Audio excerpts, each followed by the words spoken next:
안녕하세요. 자유민주TV의 홍영표입니다. 오늘은 윤석열 검찰총장의 168일, 윤석열 검찰총장의 168일, 비극으로 끝난 윤석열 검찰총장의 168일. 현재 윤석열 검찰총장에 대한 청와대 청원이 이어지고 있습니다. 윤석열 총장님, 제발 사표 쓰지 말고 치사하고 더럽더라도 꿋꿋하게 버텨주세요. 많은 국민들의 성원이 있습니다. 그 연장선상에서 방송을 하겠습니다. 이 방송은 여러분들에게 자유민주주의를 지키고 여러분들에게 유익함을 드리고자 하는 방송이오니 끝까지 시청해 주시고 여러분 유익하셨다면 구독과 좋아요로 많은 성원 부탁드리겠습니다. 더 열심히 하겠습니다. 권력의 눈치를 보지 말라고, 이 살아있는 정권에 대해서도 엄정하게 수사해달라고 우리 총장님 하면서 극찬을 하면서 임명장을 수여했던 문재인 대통령. 168일 후 지난 1월 8일 날 청와대에 감히 칼을 들이대 네가 하라는 적폐수사 이제 다 끝났으니까 이제 필요 없어. 이제 쓸 만큼 써먹었으니 이제 사냥개를 잡아먹어야 되겠군. 토사구팽. 여러분, 토사구팽 당한 윤석열, 지금 마음이 얼마나 안타깝고 얼마나 부글부글 끓어오르겠습니까? 자, 지난 윤석열 검찰총장의 168일을 요약 정리해 보겠습니다. 그리고 과연 무엇이 옳은 것인지 여러분께서 잘 판단해 보시기 바라겠습니다. 살아있는 권력에 대해서도 똑같은 자세가 되어야 한다. 지난 7월 25일 날 문재인 대통령이 청와대에서 윤석열 60살입니다. 사법연수원 23기 신임 검찰총장에게 임명장을 수여하면서 남긴 말입니다. 그러나 지난 8일 저녁 전격적으로 이루어진 검찰 고위 간부 인사 결과는 정반대였습니다. 윤 총장을 보좌해 현 정권을 겨눈 수사를 지휘하던 대검 참모들을 모조리 한적으로 밀려났습니다. 대부분 수사권이 없는 자리입니다. 지금으로부터 불과 168일 전 그 장면과는 정반대의 장면이 연출된 것입니다. 자, 그러면 7개월 전에 문재인은 어땠습니까? 당시 문 대통령은 윤 총장을 두고 우리 총장님하고 덕담을 건넸습니다. 고위공직자 임명장 수여식은 원래 비공개로 하는 게 관례지만 이날 나눈 대화 내용은 이례적으로 공개했습니다. 전임 총장에 비해 5기수나 아래인다가 고검장을 거치지도 않고 파격적으로 발탁한 윤 총장에 대한 대통령의 전폭적 신임을 대외적으로 알리려고 하는 해석이었다는 것입니다. 문 대통령은 당시 윤 총장에게 권력형 비리에 대해 권력에 휘둘리지 말고 눈치도 보지 말고 사람에게 충성하지 않는 그러한 자세로 공정하게 처리해서 국민들의 희망을 받으셨는데 그런 자세를 앞으로도 계속 끝까지 지켜주기 바랍니다. 또 그런 자세가 살아있는 권력에 대해서도 같아야 합니다. 라고 주문했습니다.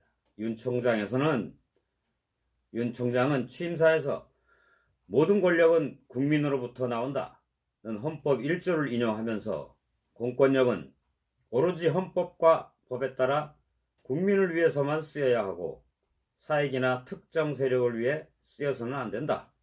라고 답했습니다. 다시 한번 의미심장하게 되새겨볼 말입니다. 모든 권력은 국민으로부터 나온다.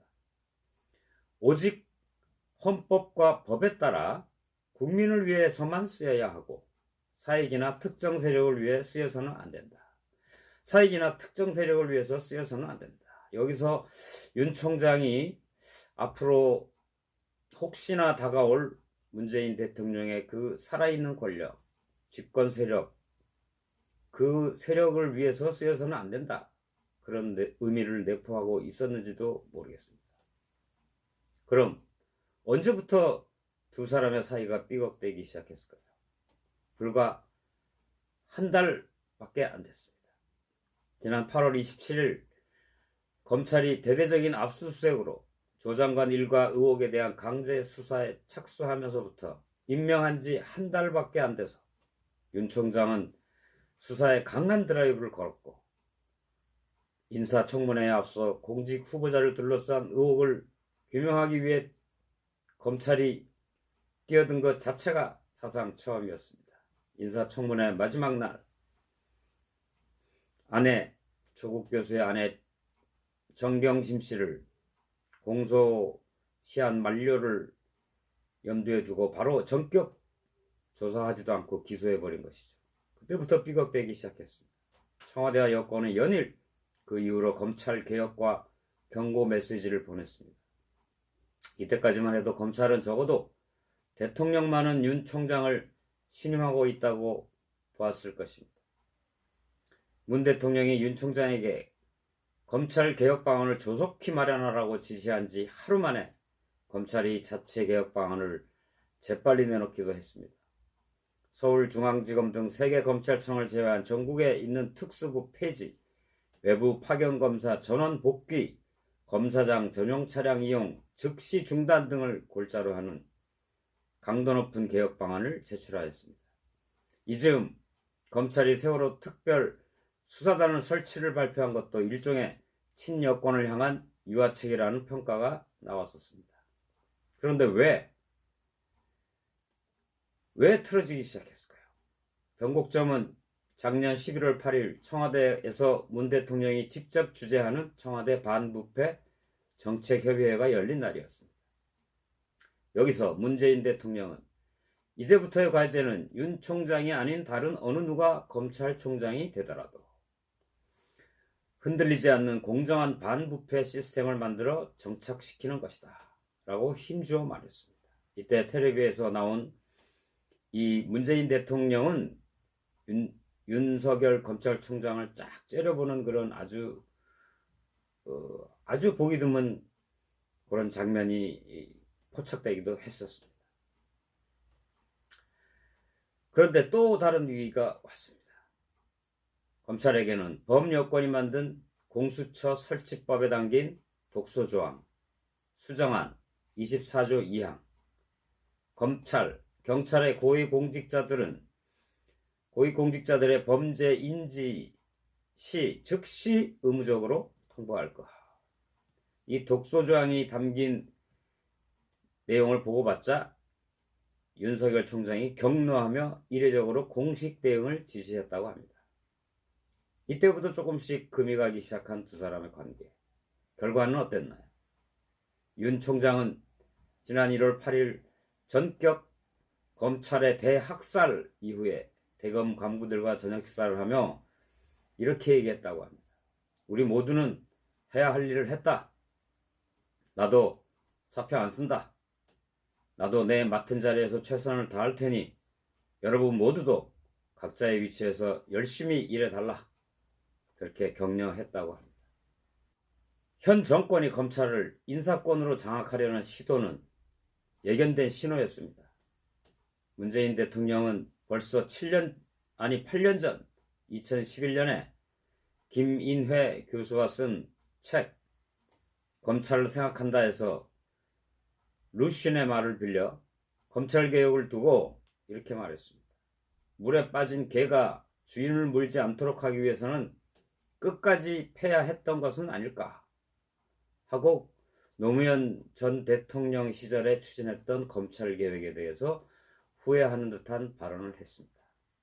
그러나 이 발언을 지금 다시 보면 무척이나 위험한 발상입니다.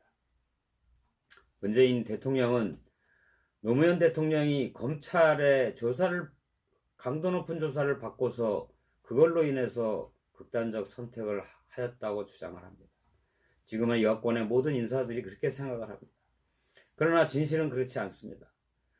노무현 대통령이 검사의 조사를 받을 당시에 노무현 대통령도 알지 못했던 그 권양수 교사 와이프가 노무현 대통령도 모르게 엄청난 돈을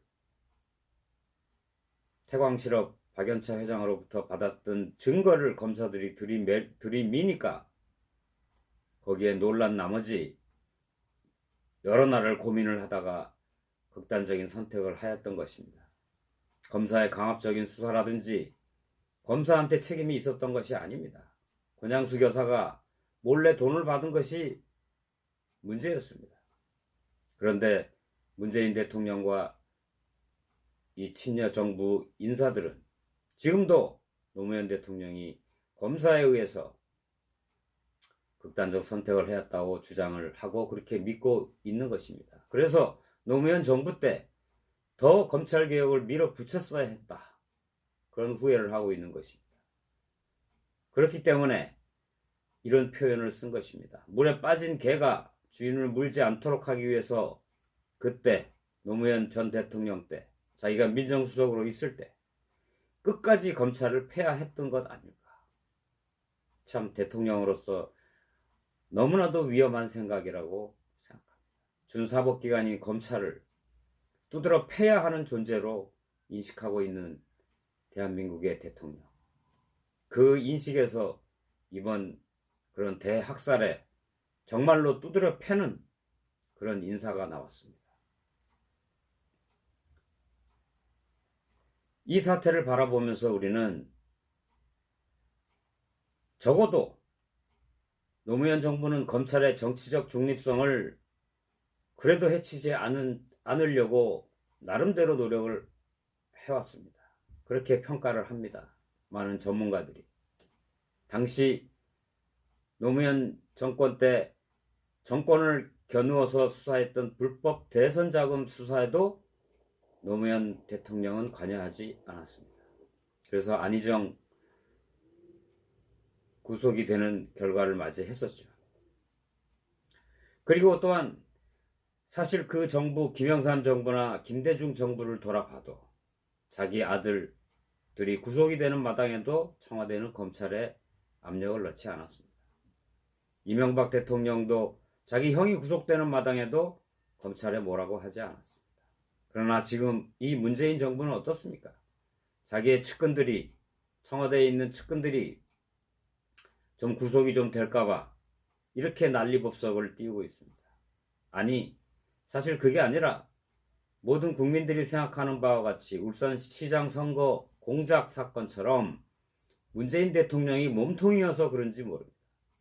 문재인 대통령이 몸통이라는 증거가 확실해지면 질수록, 즉 검찰의 수사를 내비두고 시간이 한 달, 두 달 흐르면 흐를수록 문재인 대통령이 몸통이라는 사실이 더 확실히 밝혀질 것이고, 그러므로 인해서 총선에서의 대패는 물론이고 문재인 탄핵과 또 엄청난 레임덕 현상이 올 것이 두려웠기 때문인 것으로 많은 전문가들이 평가하고 있습니다. 저와 같은 서민들도 똑같이 그렇게 보고 있습니다. 그러나 이번 인사는 너무나 무지막지했습니다. 정말로 대학살이었습니다. 앞선 영상에서와 마찬가지로 1년 뒤 닉슨이 사임하게 된 결정적인 이유가 거짓말이 아니라 사법방해였습니다. 자기를 수사하던 특별 검사를 해임하라고 했는데 법무부 장관이 못하겠다고 하자 또 법무부 장관을 잘라버리고 또 법무부 차관한테 하라고 하니까 법무부 차관도 특별검사 해임 못하겠다고 하니까 그 차관도 잘라버리고 결국은 차관 보호가 특별검사를 잘라버리는 그런 현상이 발생한 지 딱 1년 만이 1년 후에 닉슨 대통령 스스로 하야하게 되었습니다. 지금 우리는 그런 미국의 역사를 참조 삼아야 할 것입니다. 이렇게 무자비한 대학살로 경찰을 두드러 패는 문재인 정권은 아마 지금 국민들로부터 지금 올해 총선에서 아니면 1년 뒤가 될지 2년 뒤가 될지 정말로 생각하지도 못하고 상상하지도 못할 엄청난 반발로 더욱더 비참한 결과를 맞이할 수도 있을 것으로 생각이 됩니다.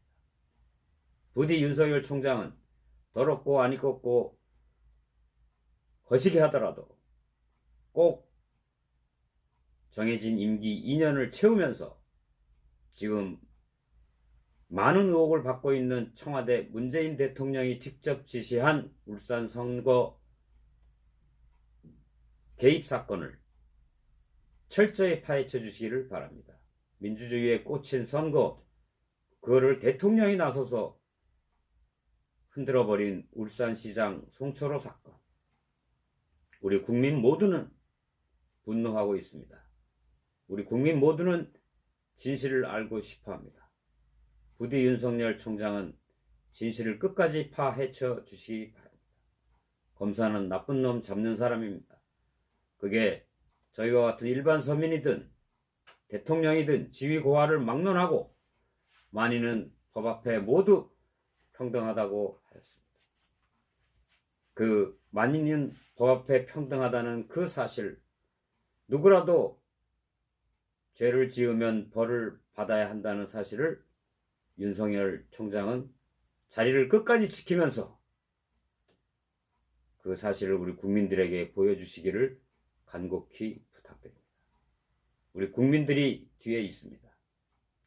힘내시고 꼭 이 무자비한 후한무치한 이 정권의 민낯을, 아니 진실을 끝까지 파헤쳐 주시기를 부탁드립니다.